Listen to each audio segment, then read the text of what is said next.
Bonjour à tous, pour le Zoom d'aujourd'hui, je reçois François Foucard. Bonjour monsieur, merci d'être avec nous. Bonjour. Alors, on va parler de votre dernier livre, préfacé par Michel de Gégère. Il s'appelle Derniers mots, il est publié aux éditions Via Romana. C'est les derniers mots des condamnés à mort. Pourquoi avoir voulu écrire cet ouvrage? Est-ce à considérer que face à la mort, on est lucide au point de pouvoir faire un résumé de son existence? Alors je crois, vous avez raison de dire un ultime cri qu'on jette. La plupart ont cette espèce d'instinct, si vous voulez, il a envie de dire quelque chose, notamment les condamnés, ça on va en parler j'espère, pour affaires politiques, ils ont besoin de dire quelque chose. La plupart, c'est très simple et c'est en même temps très beau, c'est « Vive la France ». Bon, je pense aux fusillés. Hein. Bon, d'autres, pour des droits communs, et là c'est la guillotine, sont souvent des choses beaucoup plus inattendues, souvent extravagantes ou extraordinaires, enfin. Maintenant, pourquoi est-ce que j'ai eu envie d'écrire tout cela? Je crois que c'est très simple. D'une part, j'ai été chroniqueur judiciaire pendant 25 ans. À France Inter. À France Inter, bon, où c'était pas facile, croyez-moi. J'étais un peu quand même... Ça s'est bien passé pendant tant d'années, mais j'étais un peu le mouton noir quand même, à cause de mes idées, enfin. Bien sûr. Bon, mais si vous voulez, pendant 25 ans, j'ai assisté, je ne sais combien de fois, mais à des procès criminels en cour d'assises, et c'était... Avant 81, il y avait encore la peine de mort, et j'ai vu à plusieurs reprises, je crois 5 fois, ce qu'on appelle le prononcé d'une condamnation à mort. C'est-à-dire quand la cour et le jury reviennent, et qu'il n'y a pas de circonstances atténuantes, et que donc la loi dit le condamné aura la tête tranchée. C'était comme ça. Bon, d'autre part, j'ai été aussi très longtemps visiteur des prisons. Donc c'est un milieu que je connais un peu, que j'ai approché, si vous voulez. J'ai même vu, je crois que c'était à la maison centrale de Caen, dans les années 68, un condamné à mort gracié, et j'ai pu bavarder quelques minutes avec lui. Et j'ai envie de dire enfin et surtout, je crois, un des seuls journalistes ou français à avoir rencontré l'exécuteur, le bourreau, Monsieur Obrecht en l'occurrence. Il y avait le journaliste Jean Kerr, qui vit toujours, je crois, qui est un confrère de Paris Match. Il y avait le commissaire de la rue qui est mort. Et puis moi-même, j'ai pu le voir parce que j'étais en visite à la santé et je l'ai croisé dans la cour. Et le directeur de la santé, Hubert Bonaldi, m'a dit « Tu vois, c'est le bourreau ». Avouez que c'est surprenant. Et à partir de là, j'ai eu envie d'en parler. Voilà. Ça vous a marqué parce qu'on sent qu'il y a toujours un détail sur le bourreau, justement. Dans chaque affaire, il y a quelques mots qui lui sont consacrés pour en faire un portrait beaucoup moins noir, si je puis m'exprimer ainsi, que celui qu'on imagine. Alors, si vous voulez, c'est vrai que c'est, par la force des choses, très marquant. C'est quand même extraordinaire. Vous croisez un monsieur qui ressemble à tout le monde dans la rue. Bon, là c'était en hiver, il avait un pardessus, un chapeau, bon, et je me dis, il va acheter sa baguette de pain, faire son tiercé, et en fait c'est l'exécuteur en chef des arrêts criminels, c'est lui qui manie la guillotine, et peut-être avant 81, peut-être que demain ou après-demain, il va aller couper une tête. Avouez qu'il y a de quoi être marqué, c'est vrai, je l'ai été. Mais je voudrais ajouter tout de suite que s'il y a eu des bourreaux très très différents, celui que j'ai rencontré, Monsieur Obrecht, n'était pas antipathique. Hein. C'était un homme mesuré, réfléchissant beaucoup, et nous avons évidemment parlé de ses fonctions. C'est pas, j'allais dire de son métier, c'est pas vraiment un métier. Hein. Bon, et lui avait réfléchi sur ses fonctions extravagantes. Donc j'avais, même entre guillemets, j'ai une certaine estime pour Monsieur Obrecht. Oui, dans le livre, vous rapportez d'ailleurs que l'épouse d'un des bourreaux, je ne me souviens plus dans quelle affaire, explique que son mari travaille bien et qu'il tranche les têtes très rapidement, il n'y a pas de souffrance et tout se passe très bien. Oui, oui. Ah, mais ils ont chacun, les épouses avaient leur rôle à jouer.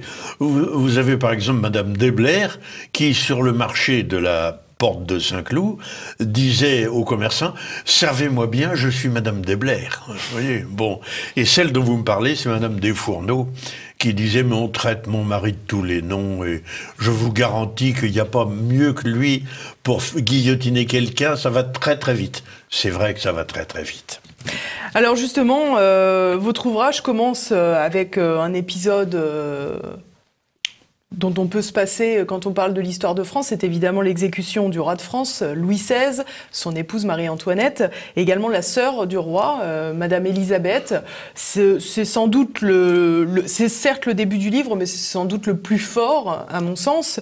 Vous faites évidemment un parallèle entre l'exécution du roi et une France qui ne sera plus jamais, qui sera à jamais différente. On retrouve avec joie le testament de Louis XVI que vous restituez en partie. C'est magnifique. Un testament empreint de dignité, de grandeur et une vraie figure de monarque. Oui. Alors, il y a Louis XVI. Louis XVI, si on l'a exécuté, c'est parce que c'était évidemment purement politique.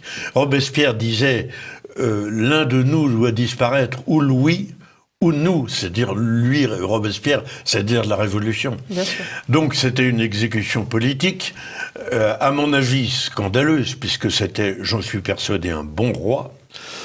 En revanche, il est inadmissible, monstrueux, il n'y a pas de mots, pour tout le reste, toute la terreur, et notamment l'exécution de Marie-Antoinette, dont je reste 270 ans après, je crois, très amoureux. Quelle femme extraordinaire. Bon, et puis Madame Élisabeth, dont je suis persuadé qu'on fera un jour une sainte, elle était extraordinaire aussi. La fin de Madame Élisabeth, l'aide bourreau démorait quand on a jeté le corps déshabillé dans une fosse. Oui, dans une fosse commune. Il a dit qu'il avait trouvé accroché, il l'avait récupéré, une médaille de la ci-devant Vierge. Vous voyez. Les condamnations politiques sont pour moi la pire des choses. On peut discuter à perte de vue sur la peine de mort en elle-même. Bon, Dieu sait que... Alors, on sera là pour des heures. Hein. Bon. Mais en matière politique, tant qu'à supprimer la peine de mort, fallait commencer par là. Comment peut-on exécuter quelqu'un qui sera peut-être au pouvoir 6 mois après? Parce que rien ne change plus vite que la politique. Vous rappelez d'ailleurs à ce niveau-là une citation de Talleyrand. La trahison est une question de... La trahison est une question de temps, enfin, bien entendu. On pourrait donner plusieurs exemples. Il y en a un qui me vient en tête tout de suite. Au moment de la guerre d'Algérie, on arrête avec 4 de ses comparses dans leur avion, on détourne l'avion de Ben Bella. Bon, Ben Bella est arrêté, il y a des photos célèbres, on se pose sur l'aéroport d'Alger, il est là avec ses comparses, avec des menottes, etc. Ben Bella, à l'époque, est considéré comme ce qu'il était, le chef, l'un des chefs du FLN. Le FLN qui nous tue nos soldats, c'est donc l'ennemi. Enfin, on peut pas sortir de cette évidence. Bon, le FLN qui ensuite va massacrer d'une façon abominable les musulmans qui étaient fidèles, notamment les harkis. Enfin, bon, voilà donc un homme qui pourrait très très bien, à l'époque, être destiné au poteau. Très très vite, Ben Bella. 2 ans après, il est ce qu'on appelle un interlocuteur valable. Bon, c'est-à-dire qu'il est reçu dans les palais de la République et tout. Alors des exemples comme ça, il y en a beaucoup d'autres. Je rappelle au passage que le général de Gaulle, aussi bien que le maréchal Pétain, ont été condamnés à mort, l'un et l'autre. De Gaulle par contumace pour désertion en 40, et le maréchal dans des conditions invraisemblables en 1945. Bon, ils ont eu l'un et l'autre des destins tellement différents. La condamnation à mort en matière politique, je la trouve inexplicable. Alors vous expliquez également, notamment pour l'affaire Louis XVI, Marie-Antoinette, et d'ailleurs également Madame Élisabeth, qu'il y a tout un décorum, si j'allais dire, autour de cette exécution. Il y a finalement des humiliations permanentes avant cette exécution finale, un traitement désobligeant où on les prive d'eau parfois, on les prive de lumière. Il y a tout un ensemble finalement. L'exécution n'est que le point final. d'une humiliation suprême. J'ai envie de vous dire surtout, le pire, c'est quand même la machine elle-même. Moi, je l'ai vu de près, je l'ai vu fonctionner à vide avec l'ancien exécuteur d'Alger, dont j'avais fait aussi la connaissance. Bon, c'est une machine abominable. Enfin, bon. Il ne faut pas oublier que l'un des arguments contre la peine de mort, et ça avait été très très bien vu par Maître Badinter au moment du procès de Patrick Henry à Troyes. Je rappelle pour ceux qui ne connaissent pas l'affaire que Patrick Henry avait enlevé un petit garçon de 8 ans. Il a commencé par le tuer et après seulement, il a demandé une rançon aux parents. Il n'y a pas pire comme crime, c'est un être abominable. Bon, eh bien, il n'y avait que plaider devant un tel crime. Et Badinter, pour lequel je n'ai pas d'ailleurs tellement d'estime par ailleurs, mais peu importe, Badinter a très intelligemment plaidé la seule chose qu'il pouvait faire, c'est-à-dire l'horreur de la guillotine. Je le revois encore à Troyes, s'adressant au juré, disant « Si vous le condamnez à mort, ça va être une boucherie. C'est vous qui allez faire en sorte qu'il soit coupé vivant en deux. » Enfin, des choses comme ça, abominables. Bon. Et effectivement, je crois que dans l'abolition de la peine de mort, ça a joué. Tandis que s'il y avait simplement une piqûre, si vous voulez, alors vous me direz, c'est pire, on se débarrasse comme d'un chien. Peu importe, il vaut mieux une piqûre que le couperet de la guillotine. Donc, si vous voulez, dans toutes ces exécutions, y compris celle de Louis XVI, Marie-Antoinette ou Madame Élisabeth, il y a aussi cet aspect-là, l'effroyable machine. On a quand même le sentiment, en lisant ce livre, que la France s'est débarrassée de beaucoup de monde. Qu'il y a eu beaucoup d'exécutions. Bien sûr. Oui. Écoutez, je crois, il me semble me souvenir, on doit le trouver dans mon bouquin, mais il y a certains présidents de la République qui n'étaient pas du tout abolitionnistes, et je crois que c'est sous Alexandre Millerand, en 1924, il y a eu, le chiffre m'est resté, parce que 1924, 24 exécutions. C'est quand même considérable, ça veut dire 2 par mois. Bon, c'est-à-dire que 24 fois, l'exécuteur et son équipe se sont déplacés, ou bien c'était à Paris, ou bien se sont déplacés en province pour aller exécuter des criminels. À l'époque, la justice était très sévère. Certains diront, avec raison, il y a des criminels abominables, c'est vrai. Bon, il y a des récits que j'aurais pu donner dans mon bouquin, mais que j'ai pas voulu donner, parce que c'est pas la peine. C'est bon. Mais pour autant, la fin et l'exécution en elle-même est quelque chose de terrible, enfin. Alors, vous l'avez dit tout à l'heure, vous avez expliqué que la peine de mort avait également été utilisée à des fins politiques, finalement. Elle était pratique pour se débarrasser d'ennemis politiques dangereux. Oui, si vous voulez, il y a à mon avis 2 périodes contemporaines qui sont quand même... c'est d'abord la fin de la guerre. Je voudrais citer un épisode. Il y avait les bons et les méchants. Je ne range pas du tout les Allemands, la Gestapo et les camps de concentration dans les bons. Hein. C'est évident.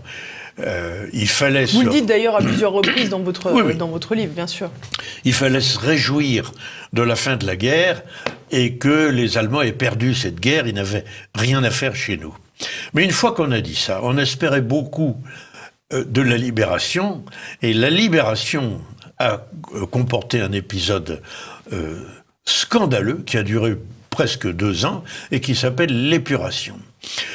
Là, pour des motifs purement politiques, c'est vrai, on s'est débarrassé de gens en les flinguant au coin de la rue ou en les fusillant au début, notamment les fameuses cours de justice, qui n'avaient de justice que de nom. Mais bon, on s'est débarrassé d'ennemis politiques. Il est très connu qu'un certain nombre, je pense à des maires de petites communes dans la France profonde, qui étaient connus comme maréchalistes, ne serait-ce que parce que ils avaient fait la guerre de 14.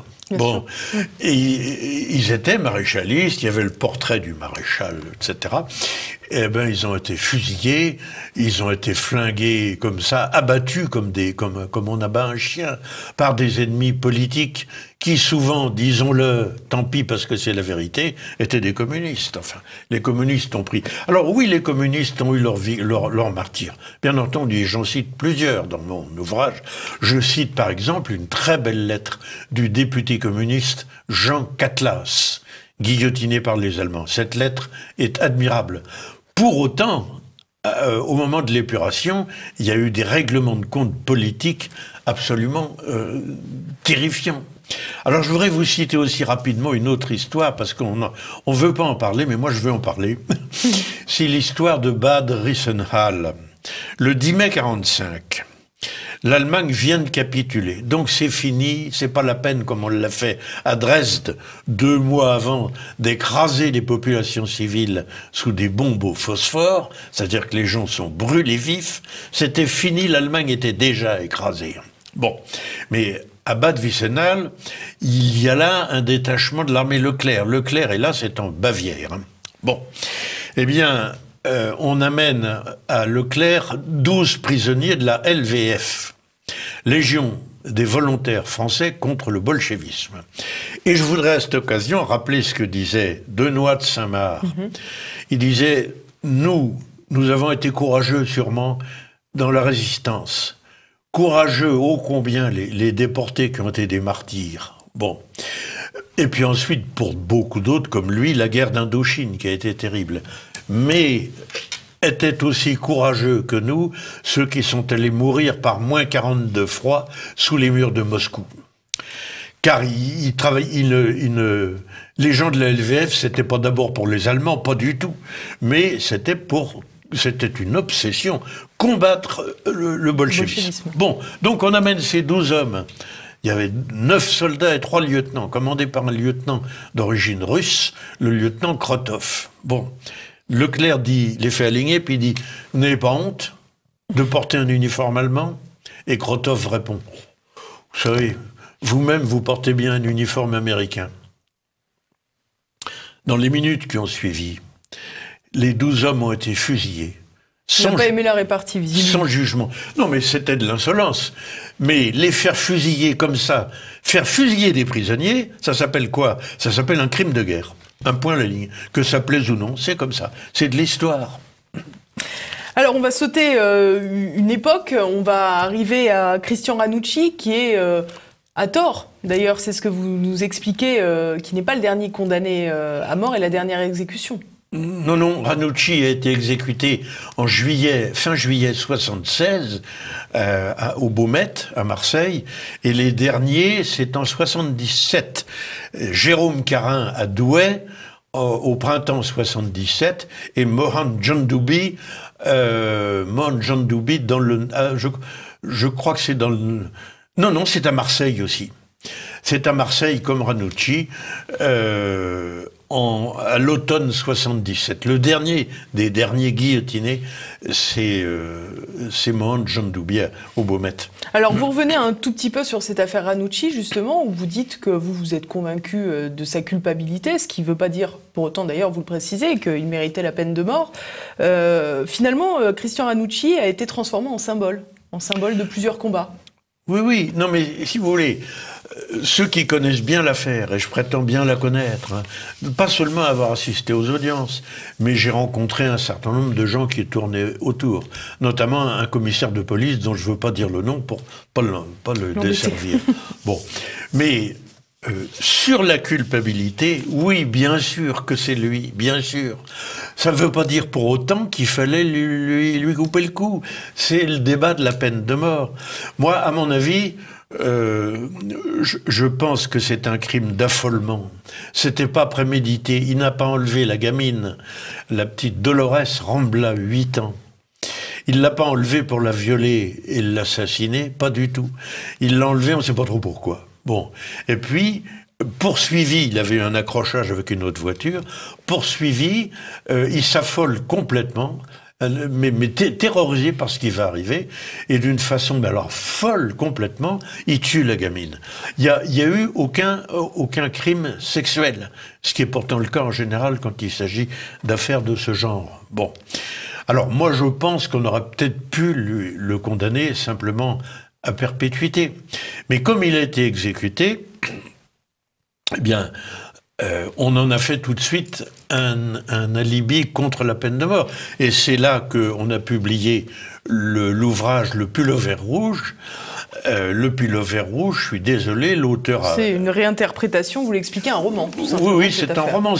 Quand on connaît l'affaire, c'est très bien écrit. Hein. Son nom m'échappe, mais enfin, il est très connu. Bon, c'est très bien écrit, c'est très intéressant comme un roman, bon, mais malheureusement c'est complètement faux, c'est pas du tout ça. L'affaire telle qu'elle s'est passée, c'est pas du tout ce qui s'est passé dans la véritable affaire Ranucci. Alors, est-ce qu'il fallait l'exécuter? Ça me regarde pas, j'en sais rien. Mais je vous dis, j'ai ce petit doute. C'était pas un grand pervers qui voulait tuer une gamine. C'est une sorte de crime d'affolement, même s'il est terrifiant, enfin. Alors moi, il y a quelque chose, chacun voit midi à sa porte, qui m'a particulièrement alerté. Vous avez fait un petit passage réservé aux femmes qui ont été exécutées. Et c'est vrai qu'on ignore, bon évidemment tout le monde connaît Marie-Antoinette bien entendu, mais on ignore que de manière plus contemporaine, des femmes aussi ont été condamnées à mort et ont été exécutées.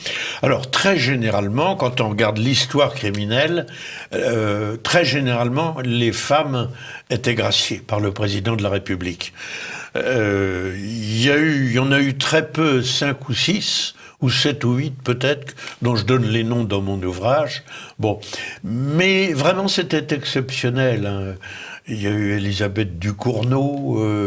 Alors aujourd'hui, ça semblerait inouï, mais c'était comme ça. Pendant la guerre, on a exécuté une avorteuse. Hein. Bon. Alors elle a dit, mais moi on va me tuer, je n'ai tué que des germes.